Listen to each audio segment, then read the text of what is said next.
চারটা কারণে আল্লাহ রাসূলের ঘোষণা, চারটা কারণে মানুষ মানুষকে ভালোবাসে। আর এই চারটা গুণ পৃথিবীর মধ্যে আমি একজনকে পরিপূর্ণভাবে দিয়েছি, তিনি হচ্ছে মুহাম্মদুর রাসূলুল্লাহ সাল্লাল্লাহু আলাইহি ওয়াসাল্লাম। এই মুহাম্মদুর রাসূলুল্লাহকে আমি এই চারটা গুণ পরিপূর্ণ করে দিয়েছি। জামাল, কামাল, ইহসান, কারামাত মুখস্থ করে যাবেন। জামাল, কামাল, ইহসান এবং কারামাত, এই চারটা শব্দ গবেষণা করলে বুঝবেন আমরা যত প্রেম করি মানুষের সাথে চারটার মধ্যে সীমাবদ্ধ। আমরা জামালের জন্য মানুষকে ভালোবাসি। জামাল মানে বাহ্যিক সৌন্দর্য, তার ভুরুটা অনেক সুন্দর, চোখের তাকানোটা পলক পড়ার মতো না, একবার তাকাইলে আবার তাকাতে ইচ্ছা, এত সুন্দর চেহারা, চেহারা দিয়ে নূর চমকাচ্ছে, এজন্য ভালোবাসি। তার বক্তব্যটা অনেক সুন্দর, চেহারাটা অনেক সুন্দর, সেটা মেয়ে হতে পারে, ছেলে হতে পারে, অনেকের বক্তব্য অনেক সুন্দর, এজন্য তাকে আমরা ভালোবাসি। আমার আল্লাহ রাব্বুল আলামিন বললেন, চেহারার জন্য যদি তুমি ভালোবাসতে চাও, জামালের জন্য যদি তুমি ভালোবাসতে চাও, সবথেকে সুন্দর করে আমি মুহাম্মদুর রাসূলুল্লাহকে সৃষ্টি করেছি। সুবহানাল্লাহ। কেমন করে সৃষ্টি করেছি? আব্দুল হক মুহাদ্দিস দেহলভী রাহমাতুল্লাহ আলাইহি, শাহ আব্দুল আজিজ দেহলভী রাহমাতুল্লাহ আলাইহি তিনি কিতাবের মধ্যে বর্ণনা করেছেন, আল্লাহ রাব্বুল আলামিন যত সৌন্দর্য পৃথিবীতে পাঠিয়েছে, সূর্যের মধ্যে কিছু সৌন্দর্য আছে, চাঁদের মধ্যে সৌন্দর্য আছে, মেয়ে জাতির মধ্যে সৌন্দর্য আছে, পুরুষ জাতির মধ্যে সৌন্দর্য আছে, রাস্তাঘাটের মধ্যে সৌন্দর্য আছে, আকাশের মধ্যে সৌন্দর্য আছে, সমুদ্রের মধ্যে সৌন্দর্য আছে, পাহাড়ের মধ্যে সৌন্দর্য আছে। আমি পৃথিবীতে যত সৌন্দর্য দিয়েছি, আমার কাছে 100 ভাগ সৌন্দর্যের মধ্যে 99 ভাগ আলাদা করে রাখছি। আর 1 ভাগ সৌন্দর্যের অর্ধেক আমি ইউসুফ আলাইহিস সালামকে দিয়েছি, আর অর্ধেক সৌন্দর্যের 1 ভাগের অর্ধেক দিয়েছি ইউসুফকে, আর অর্ধেক আমি সমগ্র বিশ্বের সৃষ্টির মধ্যে ছড়িয়ে দিয়েছি। পৃথিবীতে যত যুবতী মেয়েদেরকে আমরা দেখি, পৃথিবীর মধ্যে সুন্দর বক্তাদের যত চেহারা আমরা দেখি, পৃথিবীর মধ্যে যত সৃষ্টির মধ্যে আমরা সৌন্দর্য দেখি, আমার আল্লাহর ঘোষণা 100 ভাগের 1 ভাগের অর্ধেক সৌন্দর্য সিডিপোনা। আর ইউসুফ আলাইহিস সালামের মতো অর্ধেক দিয়েছি, আর 99 ভাগ সৌন্দর্য আমি আমার নবী মুহাম্মদুর রাসূলুল্লাহকে দিয়েছি। সুবহানাল্লাহ। তার প্রমাণ বোঝার জন্য একটু কিছু কথা বলবো। চারটা কারণে মানুষ মানুষকে ভালোবাসে, আর এই চারটা সব আমার নবীর মধ্যে আছে, নবী বাদ দিয়ে কোনো ভালোবাসা চলবে না। এই চারটা বিষয়ে গবেষণা করলে বাড়ি যাওয়ার পরে চিন্তা করবেন কাকে ভালোবাসবেন, কাকে ভালোবাসবেন, আপনার অন্তর কলব স্মৃতি শক্তি সব বলে দিবে। কথা বলছিলাম, কলব যদি ময়লা হয়, 4-5 জন্তুর থেকে আমি আল্লাহর কাছে খারাপ হয়ে যাব, আর কলব যদি ভালো হয় আমি আল্লাহর কাছে সবথেকে উত্তম জাতিতে পরিণত হব, উত্তম ব্যক্তিতে পরিণত হব। আর কলব সুন্দর করা মেশিন আমার আল্লাহ দিয়েছেন মুহাম্মদুর রাসূলুল্লাহকে সাল্লাল্লাহু। আল্লাহ ঘোষণা দিয়েছেন, কলব পরিষ্কার করার একটা মেশিন আমি আসমান থেকে পাঠাইলাম, একটা নূর পৃথিবীর জগতে পাঠাইলাম, যার আদর্শ, যার সুন্নাত, যার ইত্তেবা ছাড়া কলবের ময়লা দূর করা সম্ভব নয়। তার আদর্শ, তার চরিত্র, তার সৌন্দর্যের বাইরে যদি তোমরা চলো, কলবে ময়লা পড়বে। মহান আল্লাহ রাব্বুল আলামিন ঘোষণা দিলেন 99 ভাগ সৌন্দর্য দিয়ে মুহাম্মদকে সৃষ্টি করেছি। এর দলিল কি? ইউসুফ আলাইহিস সালামের জামানায় আপনারা ঘটনা জানেন, 12 জন যুবতী, সুন্দর যুবতী ইউসুফ আলাইহিস সালামের চেহারার দিকে তাকিয়ে দেখতেছেন আর লেবু কাটতেছেন। চেহারার মায়ায় পড়ে লেবু কাটতে গিয়ে হাত কেটেছে, তারা টের পায় নাই।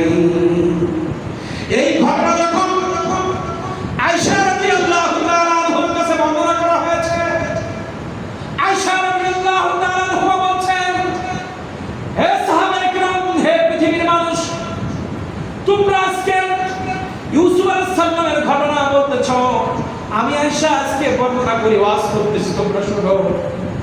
ওই ইউসুফ আলাইহিস সালামের চেহারা থেকে যে 12 জন যুবতী তাদের হাত কেটে ফেলেছিল, আমার স্বামী, আমার নবী মুহাম্মদুর রাসূলুল্লাহকে তারা যদি আপনাদের দেখতো, তাদের কলিজা ছিঁড়ে দেখতো, তারা টের পাইতো না। এটা হচ্ছে আয়েশা রাদিয়াল্লাহু তাআলার বক্তব্য।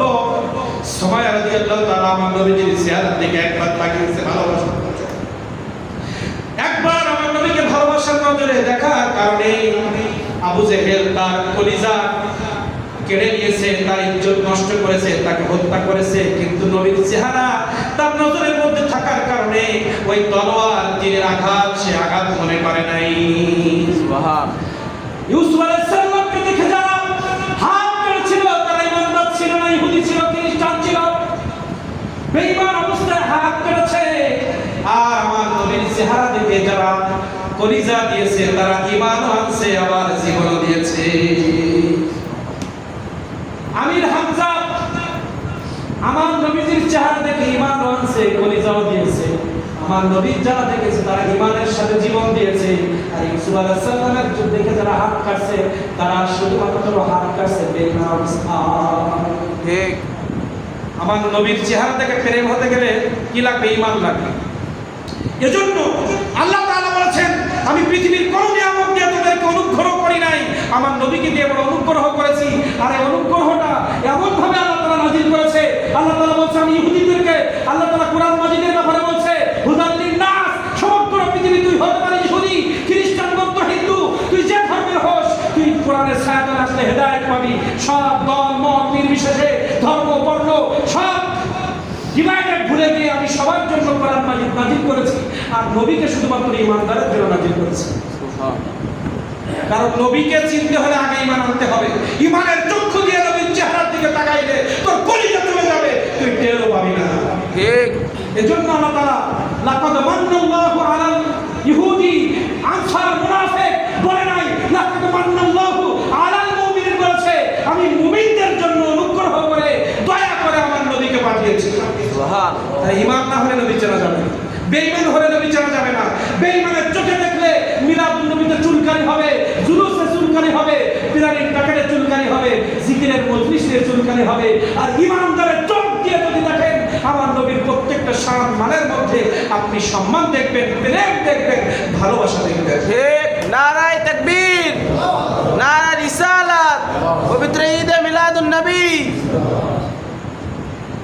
বুঝে আসছে কিছু কথা? বুঝাইতে পারছি? তাহলে সাহাবায়ে কেরাম আমার নবীকে জীবনের থেকে বেশি ভালোবাসেন। তাহলে জামাল গেল, এবার কামাল। কামাল মানে চরিত্র, জামাল মানে বাহ্যিক, কামাল মানে কি? চরিত্র। এখন যদি চরিত্র দেখে আপনি প্রেম করতে যান, ভালোবাসা করতে যান, এই পৃথিবীর জমিনে কোন যুবতীর নামে আয়াত আছে চরিত্র সম্পর্কে? কোন এমপি মন্ত্রীর নামে কোন আয়াত আছে? এলাকার কোন নেতা, কোন ইমাম, কোন মুহাদ্দিস, কোন মুফাসসির তার নামে তার চরিত্র ফুলের মতো পবিত্র উত্তম এই সম্পর্কে কোন আয়াত আছে? তাহলে আমরা আজকে পৃথিবীর যেসব যুবতীর সৌন্দর্য দেখে আমাদের চরিত্র নষ্ট করছি, যে সমস্ত নেতার হুমকি-ধমকিতে তার চরিত্র খারাপ, তারপরে তাকে ভালোবাসছি, যার সার্টিফিকেট নাই, আর যার সার্টিফিকেট দিয়ে আল্লাহ তাআলা আইন্নাকা লাআলা খুলুকিন আযীম, এমন চরিত্র দিয়ে আমি পৃথিবীতে আর কাউকে পাঠাই নাই। সুবহান। তাহলে জামাল দিয়ে যদি আপনি মুহাব্বত করেন নবী সাল্লাল্লাহু আলাইহি ওয়াসাল্লাম,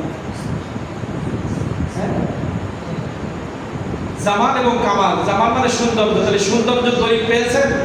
আল্লাহ তাআলা বলেছে, আমি নবীর মতো সৌন্দর্য কাউকে বানাই না।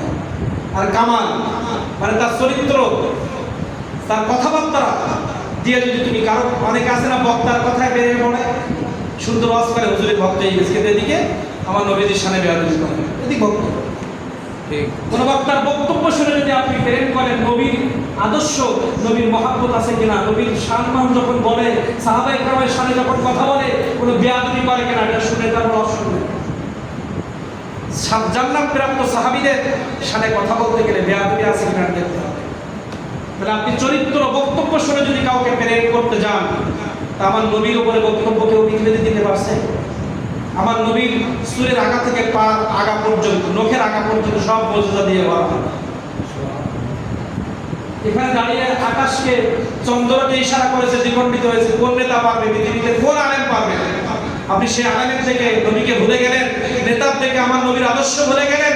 কোন ব্যক্তির চরিত্র, কোন ব্যক্তির বক্তব্য, কোন ব্যক্তির উঠা বসা থেকে যদি মহব্বত করতে হয় আমার নবীকে সিরিয়ালে আগে রাখতে হবে। আর এখন নবী নাই, কাকে দেখবেন? আমার নবীর পরিপূর্ণ ইত্তেবা, পরিপূর্ণ সুন্নতের আমল যে পীর মাসায়েখ করবেন, যে হক্কানি আলেম করবেন, আমরা তার চরিত্রে চরিত্রবান হব। ঠিক ঠিক আছে কথা? আসেন, আমার নবীজির পজিশন কেমন আপনি আমি চরিত্র দেখে ভালোবাসবেন। আমার নবীর চরিত্র একটু শুনবেন। পৃথিবীর জমিনে আদম আলাইহিস সালাম থেকে ঈসা আলাইহিস সালাম পর্যন্ত 1,24,000 মতান্তরে 2,24,000 নবীর কাছে জিবরাইল আলাইহিস সালাম আসছে।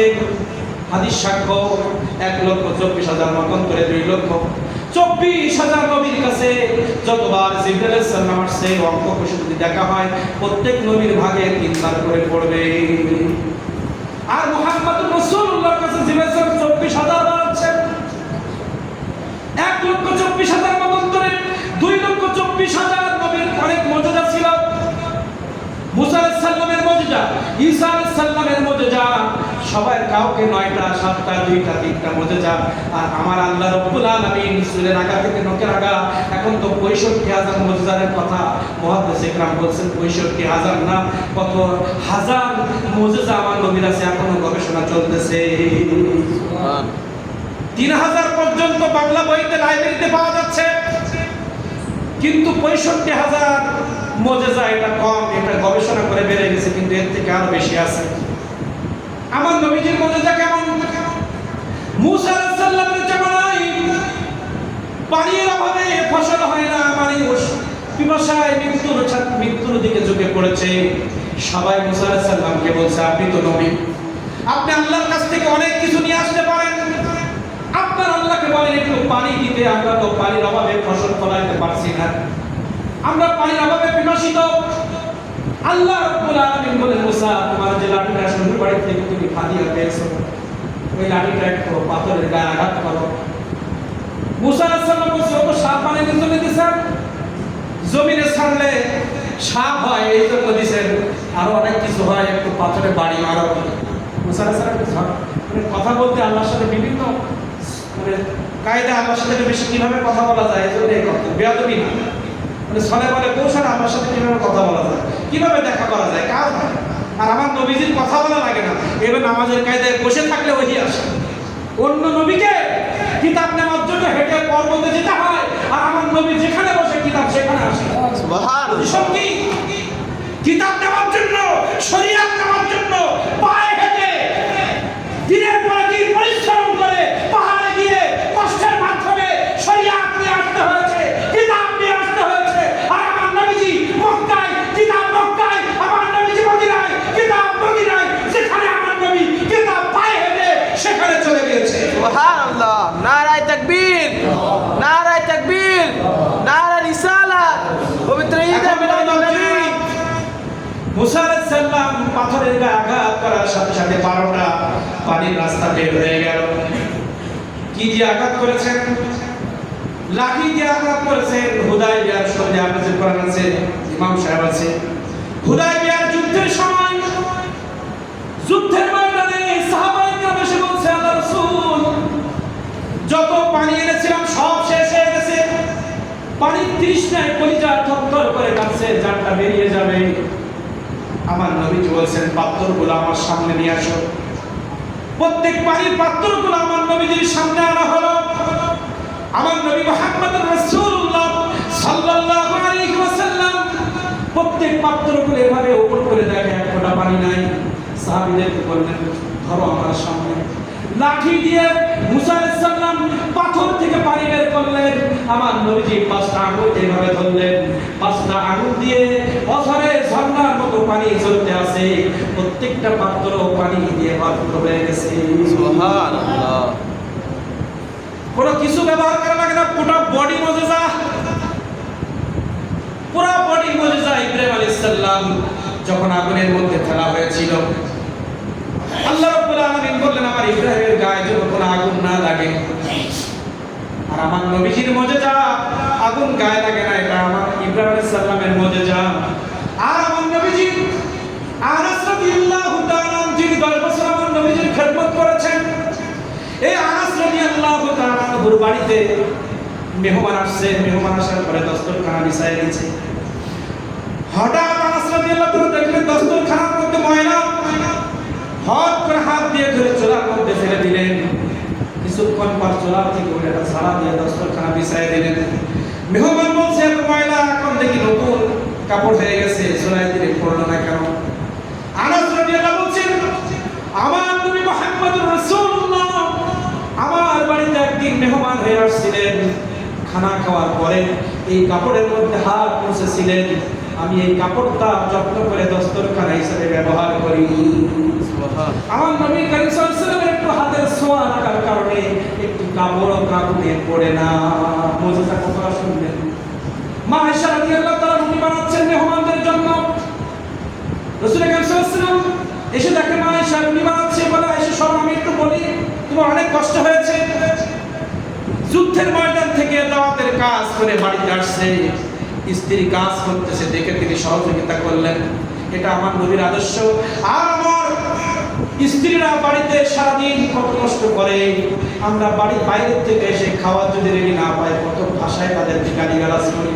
একবারও জানতে চাই না তোমার শরীরের মধ্যে জ্বর হয়েছে নাকি, তোমার পেটের মধ্যে কোনো ব্যথা হয়েছে নাকি, একটা মেয়ের কত অসুবিধা আপনি আমি জানি না। সন্তান লালন করতে হয়, রান্না করতে হয়, বা বাড়ি ঘর পরিষ্কার পরিচ্ছন্ন করতে হয়, আমরা বাড়ি এসে খাবার রেডি না হতে গালিগালাজ করি। আমার নবী বাইরে থেকে ক্ষুধার্ত অবস্থায় বাড়িতে আসছেন। আয়েশা রাদিয়াল্লাহু তাআলা রুটি বেলতেছেন, মা আমার নবীজি বললেন আমি একটু বেলে তোমাকে সহযোগিতা করি। এই আমার নবী রুটি বেলে উনি মেহমানদের সাথে কথা বলতে গিয়েছেন, বলে এবার দাও রেডি করো খাবার। বলে রুটি তো আমি যে কটা বেলছিলাম সেই কটা ছাড়া আর হয় না, আমি যেগুলো বেললাম সেগুলো কোথায় গেল? এটা তো মেহমানদারি হবে না। মা আয়েশা রাদিয়াল্লাহু তাআলা আনহা বলছেন, হে আল্লাহর নবী আমি যেটুকু গরম দিয়েছিলাম সেটুকু শুধু গরম হয়েছে, আপনি নবী মুহাম্মদুর রাসূলুল্লাহ আপনার হাত দিয়ে যে কয়টা রুটি আপনি তৈরি করে গেছেন, যতবার চুলার মধ্যে দিয়েছি পড়তেছে না। সুবহানাল্লাহ। আগুন আমার নবীর হাতের ছোঁয়া লাগছে আটার মধ্যে, আগুন বলে আমার ক্ষমতা নাই নবীর এই ছোঁয়ায় গিয়ে আমি আঘাত করব। মুজিজা কি দেখি? তাহলে বলছিলাম কামালের কথা, সৌন্দর্য, তার আকর্ষণীয় বক্তব্য, তার আনকমন কিছু কাজ দেখে আপনি তাকে মহব্বত করেন। আমার নবী সব কিছু উস্তাদ হচ্ছে কেন? বৈজ্ঞানিকের বৈজ্ঞানিক। আমার নবীকে সূরা ইয়াসিনের মধ্যে বিজ্ঞানী বলা হয়েছে। আজকে আমার নবীজি যে মেশকের কথা বড় সমস্ত আগে বলেছেন, আজকে তাকনুর উপরে কাপড় পরার কথা বলেছেন, রাতের বেলা দ্রুত ঘুমানোর কথা বলেছেন, পেটকে খালি রেখে খেতে বলেছেন। আজকে প্রত্যেকটা সুন্নাত, হাজার হাজার সুন্নাত বিজ্ঞান গবেষণা করে বলছে ওই মুহাম্মদুর রাসূলুল্লাহর কথাটাই সঠিক। ঠিক। ডাক্তার বলছে পেটকে খালি করো না, ডায়াবেটিস হবে না, প্রেসার হচ্ছে, ডায়াবেটিস হচ্ছে, এত রোগ সব খাওয়ার থেকে আসছে। আমার নবীজি পেট খালি করে খেতেন বলে ডাক্তাররা চিকিৎসা দিতে এসে ফিরে যায়। আমার সাহাবীদের কোনো রোগ নাই, আর আমার নবীদের বর্তমান উম্মতের রোগের শেষ নাই। কারণ সুন্নাহ তো নাই, সুন্নাহ নাই। সুন্নাহর মাধ্যমে কলব পরিষ্কার করে আল্লাহর প্রিয় হতে হবে। আমার আল্লাহ তাআলা বলছেন কলব পরিষ্কার করবা, আমার ভালোবাসা অর্জন করতে চাও, আমার নবীর সুন্নাহ শুরু করো, তারপর ভাববো। আমার নবীর ইত্তেবা ছাড়া, ইত্তেবা মানে কি? দাঁড়িয়ে রাখা।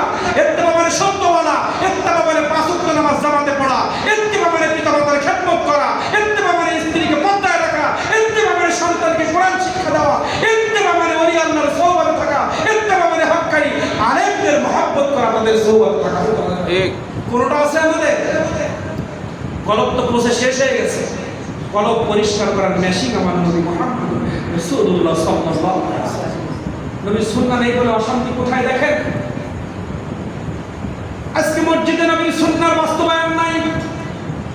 আজকে আমার স্ত্রী আমার কথা শুনে না, কারণ স্ত্রীকে আমি সেই কোরআন হাদিস শিক্ষা দিতে পারি নাই, পর্দার গুরুত্ব বুঝাইতে পারি নাই। এলো কথাটি তার সাথে ব্যবহার করি, প্রয়োজনে গায়ে আঘাত করি, যেটা সুন্নাহ বিরোধী। ইচ্ছা মতো গালিগালাজ করি, বাপ মা তুলে গালিগালাজ করি, খাবার দিতে দেরি হলে গালিগালাজ করি, সুন্নাহ বিরোধী। কোন স্ত্রী আপনার আমার কথা যদি না শোনে আপনি তাকে তালাক দেন, ডেকে বিচার করেন, কিন্তু গায়ে হাত তুলবেন কেন? সব জায়গায় আমার নবীর আদর্শ নাই। চাকরির মধ্যে ঘুষ, এটা সুন্নাহ বিরোধী। ব্যবসার মধ্যে সুদ, এটা সুন্নাত বিরোধী। দেশের টাকা বাইরে পাচার করা সুন্নাত বিরোধী। মানুষের পরে জুলুম করা সুন্নাত বিরোধী। 100 জনের খাবার চুরি করে নিজের গোডাউনের মধ্যে ঢোকানো, এটা সুন্নাহ বিরোধী। ঠিক। আজকে সুন্নাহ বিরোধী চলার কারণে দেশে এত বন্যা। আপনি যদি বন্যার কাছে প্রশ্ন করেন, বন্যা বলবেন। শীতের কাছে প্রশ্ন করেন, এখন অন টাইমে গরম কেন, আপনি আবহাওয়ার কাছে প্রশ্ন করেন। তোরা নবীর সুন্নত থেকে দূরে সরেছিস, আমি আবহাওয়া আমার কিছু বলার না। বন্যা বলবে তোরা নবীর সুন্নাহ মান, বন্যায় তোরা ক্ষতিগ্রস্ত হবি না। কারণ নবীর আদর্শ নিয়ে চলতে হেফাজত করবেন কে? কথা বলে। আজকে নবীর সুন্নাহ মেনে যদি রাষ্ট্র চলতো, তাহলে এইভাবে মানুষকে ফেলে রেখে পালিয়ে বেড়াতে হতো না। সবাই পালাবে, হাসরের ময়দানে সবাই পালাবে। যে নেতার কারণে রাসূলের সুন্নাহ ভুলে গেলেন, যে স্ত্রীর কারণে রাসূলের সুন্নাহ ভুলে গেলেন, যে প্রতিবেশীর খুশি করতে গিয়ে বাবা মার শরীরে আঘাত করলেন, যে প্রতিবেশীর কান পড়া শুনে বাবাকে সংসার থেকে আলাদা করলেন, যে প্রতিবেশীর শয়তানি কুমন্ত্রণা শুনে ভাইকে পর করে দিলেন, যে প্রতিবেশীর কান পড়া শুনে আপনি অন্য প্রতিবেশীর গায়ে আঘাত করলেন, সবকিছু কি সুন্নাহ বিরোধী না? কি বিরোধী? সুন্নাহ বিরোধী। আজকে যাদের পরামর্শে বউয়ের মায়া পড়ে বাবা মাকে বল করলেন, আর বাবা মার কানপড়া শুনে বউকে মারলেন, সুন্নাত বিরোধী। কোথাও আদর্শ নাই। আজকে যদি নবীর আদর্শ থাকতো এই গ্যাঞ্জামগুলো ঘটতো না। এগুলো ঘটতো? নবীর আদর্শ থাকলে এগুলো সমাজের মধ্যে ঘটতো না। আমরা কোথাও নবীর আদর্শ নেই, এজন্য সব জায়গায় অশান্তি। ব্যক্তি জীবন থেকে শুরু করে, পারিবারিক জীবন থেকে শুরু করে, রাষ্ট্রীয় জীবন থেকে শুরু করে সুন্নাহর আমল নাই। আসেন বাপজায়েরা, আজকে ব্যক্তি জীবন থেকে আমরা অববদ্ধ হই, ব্যক্তি জীবন সুন্নতে ভরে ফেলবো, পরিবার সুন্নতের আমল প্রচলন করব, সমাজের মধ্যে আমাদের সাধ্যমতো সুন্নতের আমলের বয়ান করব। বেশি বেশি করে সারা রিসালাত রাসূলের মহব্বতের বয়ান করব। আমাদের জীবন পরিবর্তন হয়ে যাবে। কি হয়ে যাবে? পরিবর্তন হয়ে যাবে। শেষ করে দিচ্ছি, কিন্তু শেষ করে দেই, চলবে? কথা বলেন। মহব্বত শুধু জোরে বলতে হবে, চলবে না বন্ধ হবে? চলবে। ভয় পাচ্ছেন নাকি? পরের দিন সকালে কেউ কি বলবে না তুমি বললে এখানে পড়ুক, চলবে তোমার জন্য, আমাকে ঘুমে ডিস্টার্ব হয়েছে, এই ভয়টা জোরে বলতে হবে, চলবে। বন্ধ করে দিচ্ছি, অসুবিধা নেই। যেটা বলছিলাম, ইহসান, কারণ দয়া দেখে যদি তার প্রেম করেন, আমার নবীজির উপরে দয়া পৃথিবীতে কেউ দেখাইতে পারে না। আমার নবীজির একটা চরিত্র হচ্ছে ইহসান। ইহসান মানে দয়ালু, করুণা করে যিনি। আমি বিপদে পড়ছি, একজন 10,000 টাকা দিয়ে আমাকে করুণা করেছে, আমি তার ভক্ত হয়ে গেলাম। আমার চিকিৎসা, ক্যান্সার হয়েছে, একজন 1 লাখ টাকা দিয়ে আমাকে করুণা করেছে, আমি তাই তার ভক্ত হলাম। আমার আল্লাহ রাব্বুল আলামিন বললেন, ওমা আরসালনাকা ইল্লা রাহমাতাল লিল আলামিন। যদি রহমত দেখে, করুণা দেখে কাউকে প্রেম করো, আমি আল্লাহ রুবুবিয়াত যেখানে আমি আল্লাহ রব্বুল আলহামদুলিল্লাহি রাব্বিল আলামিন, আমি রবের রুবুবিয়াত যেখানে, সেখানে আমার নবীজির রহমত রয়েছে।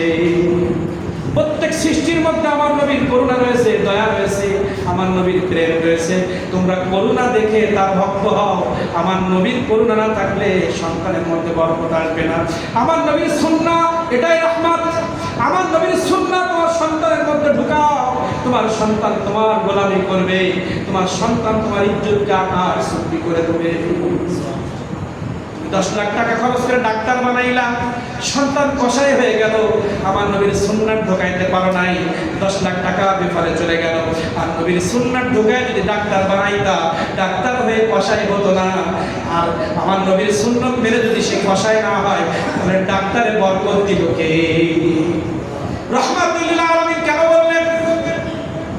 ইমাম মুয়াজ্জিন থেকে শুরু করে পৃথিবীর প্রত্যেক শ্রেণীর মানুষ সে যে যে পদে থাকুক না কেন, তার পদের মধ্যে যদি আমার নবীর সুন্নাহ না থাকে কোনো বরকত থাকবে না, কোনো রহমত সে পাবে না। কারণ রহমাতুল লিল আলামিন, রহমত দেবে যিনি, তিনি হচ্ছে মুহাম্মদুর রাসূলুল্লাহ। আল্লাহর ঘোষণা, কার ঘোষণা? কারাবাত বলে আলোচনা শেষ করব। নৈকট্য, নৈকট্য মানে রক্তের সম্পর্ক বা কাছাকাছি যারা থাকে তাদের প্রেম করি আমি। স্ত্রী আমার বউ, তারে আমি প্রেম করি। সন্তান আমার ঔরসে আসছে স্ত্রীর গর্ভে, আমার নিজের সন্তান, তার শরীরে আমার রক্ত আছে, এজন্য তাকে প্রেম করি। আমার চেয়ারম্যান সাহেব আমারটা কাপ করে দিছে, এজন্য তাকে আমি প্রেম করি। ঠিক না? কারাবাত, প্রেম। পৃথিবীর বিভিন্ন কারণে মানুষকে মানুষ ভালোবাসে। আল্লাহ রাব্বুল আলামিন বলছেন, তুমি যে সন্তানকে মহব্বত করলে, যে স্ত্রীকে মহব্বত করলে, যে নেতাকে মহব্বত করলে, যে সম্পদকে মহব্বত করলে, ইয়াউমা ইয়াফিরুল মারউ মিন আখি ওয়া উম্মিহি ওয়া আবি ওয়া সাহিবাতিহি ওয়া আখি, এই যাদেরকে তুমি প্রেম করলে এরাই হাসরের ময়দানে তোমার থেকে আগে পালায়ন করবে। ইস্তাবাররা আল্লাযী নাত্তাবিউ মিনাল্লাযী নাত্তাবাউ ওয়া রাআউল আযাব, কর্মীরা নেতার থেকে পালায়ন করবে, নেতা কর্মী রেখে পালায়ন করবে। যে কর্মী নেতার কারণে ইসলাম ভুলে গেল, সুন্নাহ ভুলে গেল, ওই কর্মী থেকে নেতা আগে পালাবে। আর যে নেতা কর্মীর মহব্বত করে মানুষের টাকাগুলো চুরি করে নেতা কর্মীদেরকে ভালো পোশাক কিনে দিল, টাকা পয়সা দিল, গাড়ি বাড়ি করে দিল, গরিব মানুষ পাইল কিনা, এই কর্মী না থাকলে তো আমি ইলেকশনে জিততে পারবো না, এজন্য সব গরিবের টাকাগুলো দিয়ে কর্মীর বাড়ি ভর্তি করে দিলেন। ওই নেতাকে বলছি ওই কর্মী আগে পালাবে। ইস্তাবাররা আল্লাযী নাত্তাবিউ মিনাল্লাযী নাত্তাবাউ ওয়া রাআউল আযাব, কিয়ামতের ময়দানে কর্মী পালাবে, নেতাও পালাবে। আর আমাদের জন্য ইয়াউমা ইয়াফিরুল মারউ মিন আখি ওয়া উম্মিহি ওয়া আবি ওয়া সাহিবাতিহি ওয়া আখি, তোমার ভাই, তোমার স্ত্রী, তোমার বাবা মা সবাই তোমাকে পালাবে, কিন্তু একজন তোমার সঙ্গে থাকবে জান্নাতে দাঁড়ানো পর্যন্ত, তিনি হচ্ছে মুহাম্মদুর রাসূলুল্লাহ সাল্লাল্লাহু আলাইহি ওয়াসাল্লাম। তাহলে করামতের দিক দিয়ে যদি মহব্বত করতে হয়, নৈকট্য, এখানে নবী ছাড়া পথ নাই। আমরা যদি মহব্বত ভাই হিসাবে, বোন হিসাবে, মা হিসাবে, বাবা হিসাবে, প্রতিবেশী হিসাবে করি, তা কিয়ামতের ময়দানে যদি তারা আমার থেকে পালায়, তার মহব্বতের লাভ আছে? যিনি আমাদের উপকার করবেন, ওয়ালাসাউফা ইউতিকা রাব্বুকা ফাতারদা, একজন উম্মত জাহান্নামে থাকতে আল্লাহ রাসূলকে, রাসূল বলবে আমি খুশি হব না। আল্লাহ রাসূলকে এই আয়াত দুনিয়ায় নাযিল হয়েছে, কিন্তু বাস্তবায়ন হবে কিয়ামতে। দুনিয়াতে আল্লাহ চাই নাই। আল্লাহ রাসূল যদি দুনিয়ায় চাইতেন যে এই আয়াতের কার্যকারিতা দুনিয়া হয়ে যেত, আমার নবী দুনিয়ায় চাননি বিধায় এই আয়াতের বাস্তবায়ন হবে হাসরের। আল্লাহ তাআলা বলেছেন নবী আপনি যতক্ষণ চাবেন ততক্ষণ দেব। তাহলে আমরা যারা মিলাদুন নবী করছি, কবরে যাবে, বাবা যাবে, মা যাবে, স্ত্রী যাবে, শুধু মান রব্বুকা মা কুনতা তাকুন হাযা হাক্কি রাজুল, প্রশ্ন হবে না তোমার নবীকে, তোমার দিন কি, তোমার আল্লাহকে? দিন বলা সহজ হবে, আল্লাহ বলা সহজ হবে, নবী চেনা কঠিন হবে, কারণ নবীর 63 বছর জীবনে বহু সুন্নাহ আমরা পালন করি না। নবীর মহব্বতে, নবীর সম্মান বলতে গিয়ে বেয়াদবি করেছি, নবীজির স্ত্রীর কথা বলতে গিয়ে বেয়াদবি করেছি, নবীর কলিজার টুকরা সাহাবায়ে কেরাম যাদেরকে জান্নাত দিয়েছেন নবীর মহব্বতের কারণে, খন্দকের যুদ্ধে সাহাবায়ে কেরাম এসে বলছে খোদায় পেটের পাথর বেঁধেছি, একজন সাহাবী এসে বলছে আমার পেটে পাথর বেঁধেছি, আমার নবী বলছে কাপড় উঠাও, কয়টা পাথর? একটা। আমার নবী বলছে আমি 2টা বেঁধেছি। নবীজি সাহাবীদের এত মহব্বত করতেন, সাহাবীরা খায় নাই, নবীও খায় নাই। এত মহব্বত সাহাবীদের প্রতি ছিল, এত মহব্বত উম্মতের প্রতি। নিজে জুতো সেলাই করেছেন, শ্রমিক ছিলেন, যেন আমার উম্মতরা জুতো সেলাই করলে মানুষ ঠাট্টা না করতে পারে, শ্রমিক হলে যেন তাকে ঠাট্টা না করে। আমার নবীজি প্রত্যেকটা যুদ্ধের ময়দানে রক্ত ঝরার কি দরকার? একজন জান্নাতি যা সৃষ্টি না করলে আল্লাহ কিছুই সৃষ্টি করতেন না, সেই রহমাতুল লিল আলামিন রক্ত ঝরাবে, এটা কেউ বিশ্বাস করে? কিন্তু রক্ত ঝরিয়ে আমার নবীজি বলেছেন আমার শানওয়ান কোরআন মাজিদের আদর্শ, ইসলামের আদর্শ, আমার আদর্শ বাস্তবায়ন করতে গিয়ে মানুষের তলোয়ারের আঘাতে, মানুষের হাতের আঘাতে আমার রক্ত ঝরবে, আমি উদ্বোধন করে দিয়ে দেব। আফসোস যেন না হয়, আমার নবীজি প্রত্যেকটা কাজে অংশগ্রহণ করে আমাদেরকে বলে গিয়েছেন আফসোস করো না, আমার উম্মতের প্রত্যেকটা কাজ আমার নবীজি করে গিয়েছে। আল্লাহ তাআলা আমাদের সবাইকে যেটুকু আলোচনা করেছে ঈমান পোক্ত হওয়ার 3টা সবকের কথা বলেছি। আর ভালোবাসার ক্ষেত্রে 4টা কথা বলেছি, যে কারণে আমরা ভালোবাসি। এই সব ভালোবাসার প্যাকেজ সবথেকে দামি আমার নবী মুহাম্মদ রাসূলুল্লাহ। সবাই আমার থেকে পালাবে আর নবী আমার খুঁজবে। আমার কোন উম্মত কোন জাহান্নামে আছে, পাগল হয়ে যাবে আমার নবী। জীবনে একটা সুন্নাত যদি মেনে থাকে তার জন্য আমার নবীর সাফায়াত করবে। দৌড়ে দৌড়ে যাবেন জাহান্নামে যাবে, আর আমার কাছে যাকে নিয়ে ঘুমায় সে পালাবে। আল্লাহ তাআলা আমাদের সবাইকে নবীর আদর্শ মেনে, নবীর সুন্নাত মেনে চলার তৌফিক আল্লাহ তাআলা দান করুন। ওয়া আখির দাওয়ানা আলহামদুলিল্লাহি রাব্বিল আলামিন।